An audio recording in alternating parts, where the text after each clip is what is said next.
Hey, yo, you know what it is? E-King Fight News. And we are back at it with another one. And this is going to be an interesting one. We all know what happened Saturday night. Guillermo Rigondeaux retired in his corner. He did not come out for the 7th round. According to him, it was due to a hand injury. I have not been able to take a look at the footage to really examine when that injury occurred. Rigo says it was in the 2nd round.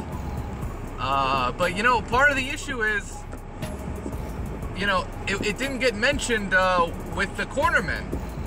And normally you would hear corner audio say if it was an HBO broadcast because there's no commercials. But in this case, you know, that's the price you pay when you put it on free TV. There's got to be commercials. So the commercials show, and you have this sort of live feed where it shows you what's going on, but you don't get audio.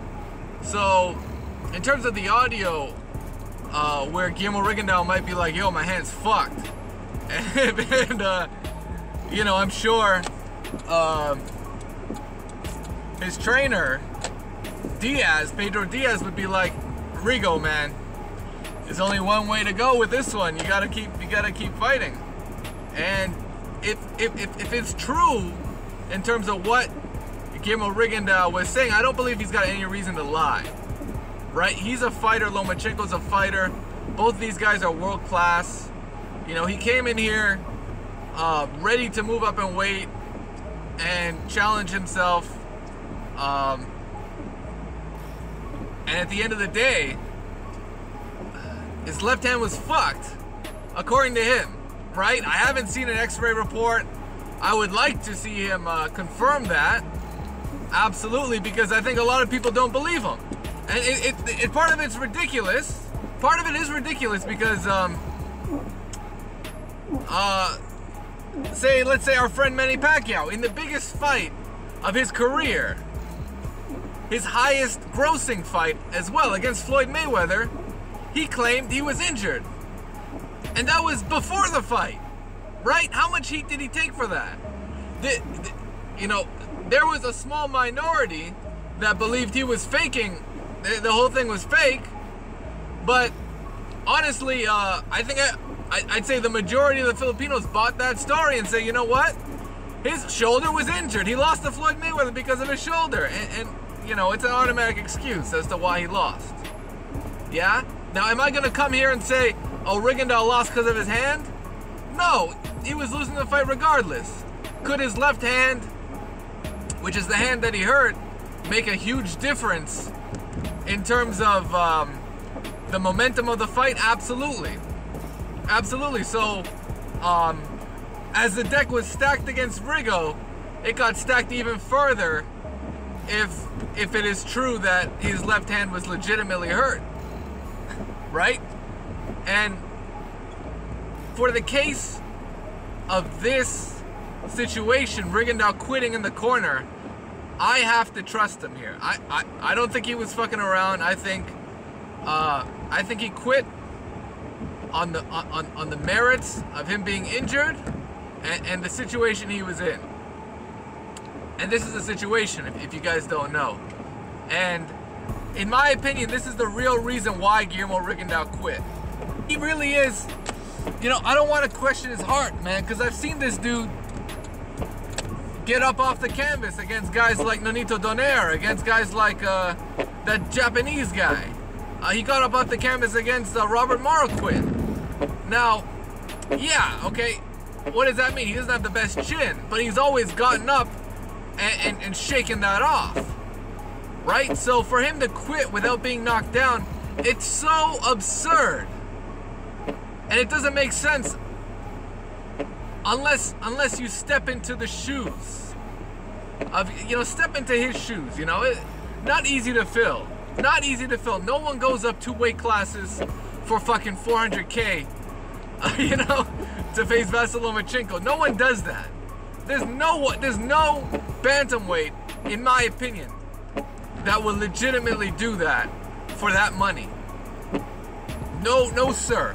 No, sir. Only Guillermo Rigondeaux would do this because he was effectively blackballed from that division. Not only that, but 126, he hasn't been able to get any fights in 126.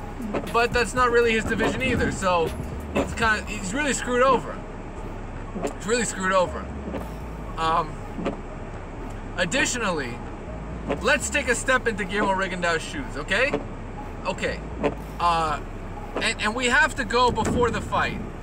Before the fight, there was a moment where Vasily Lomachenko was telling the referee, hey, my opponent, he clinches way too much. So is this okay? And he's asking the referee if he puts his head in Rigondeaux's chest and whips his fucking hands back, like, is that legal? And the ref tells him no. No, you can't use your head like that in the middle of Rigondeaux's chest and whip your hands back. He basically told him straight up, no, you can't do that, and you can't wrestle him around and throw him around the ring when you're in a clinch. That's not proper. So, okay, obviously Lomachenko's like, okay. And then the fight starts, and he starts fucking doing it. He starts doing that shit. You know, understandably so, Rigondeaux is the one initiating the clinch. And Lomachenko wants no part of the clinch. He needs his distance, and he wants to work his hands. So I don't have a problem with him doing that, actually. I don't. What I do have a problem with is the ref watching Lomachenko do that and say, hey, Rigondeaux, why are you clinching? I need to take a point away from you. And he warned him several times about clinching, like once or twice a round. Which, I don't know, if you ask me, I've seen many fighters clinch way more often and not even get a fucking warning, in my opinion.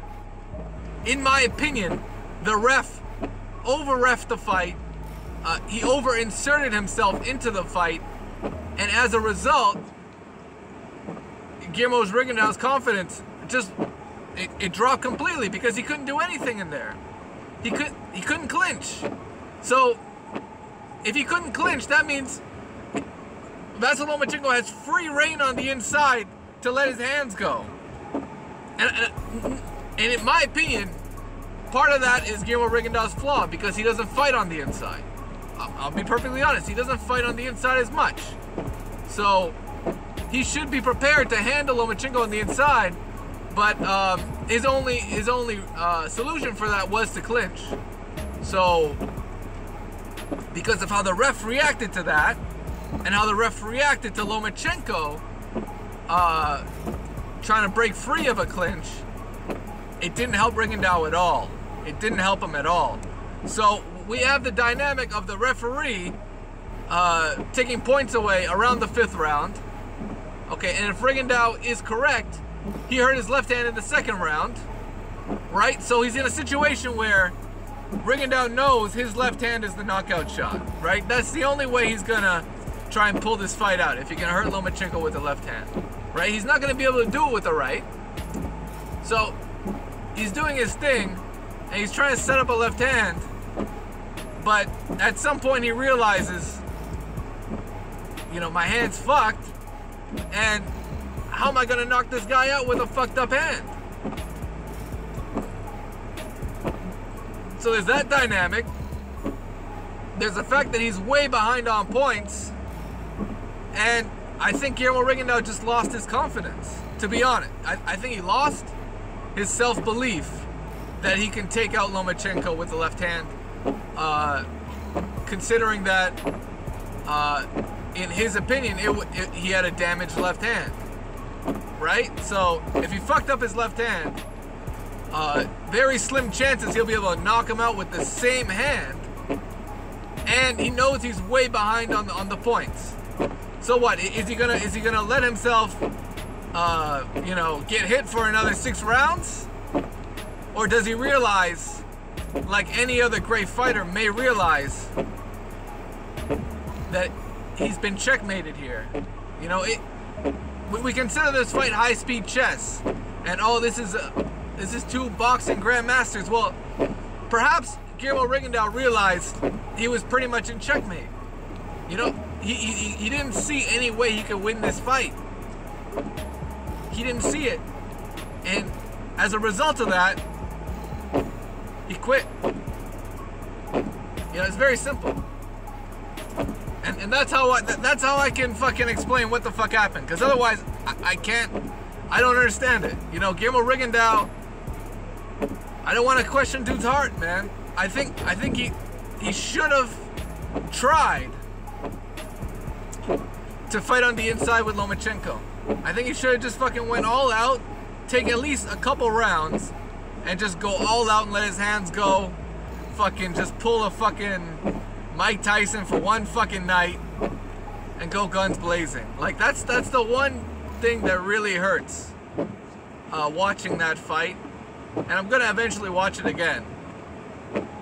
Is seeing that lack of confidence in Guillermo Rigondeaux when in his previous fights he's always had that. He's always had that pure self-belief in himself and his left hand. Now the other aspect of it that I'm sure a lot of people want me to talk about is the suspicion that Guillermo Rigondeaux wasn't letting his hands go at all. You know, he barely landed 20 punches in total. Like, I don't know how many punches he landed, but it wasn't a lot. It wasn't a lot. You know, there's that fact, coupled with the fact that, you know, Nicholas Walters was in a similar situation where he wasn't really throwing a lot of punches. He was sort of trying to box with Lomachenko, and he just didn't look right. He didn't look like the fucking Axeman that we saw slay Nonito Donaire. We didn't see that fighter. And oddly enough, we didn't see that version of Rigondeaux either. We didn't see it.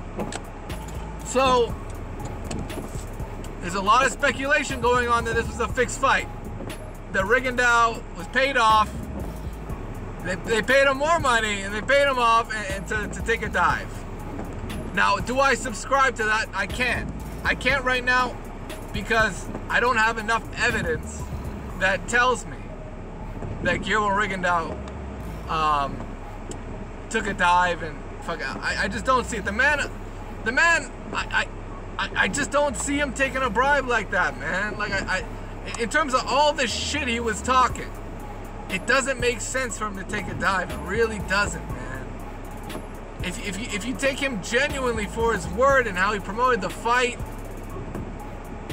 how can this be a situation where he's gonna take more money from Bob Arum to take a dive? I don't see. Like I know what happened with Joshua Clottey and Manny Pacquiao, and you look at that and you say, what the fuck, right? Well, like, what the fuck is Clottey doing in there?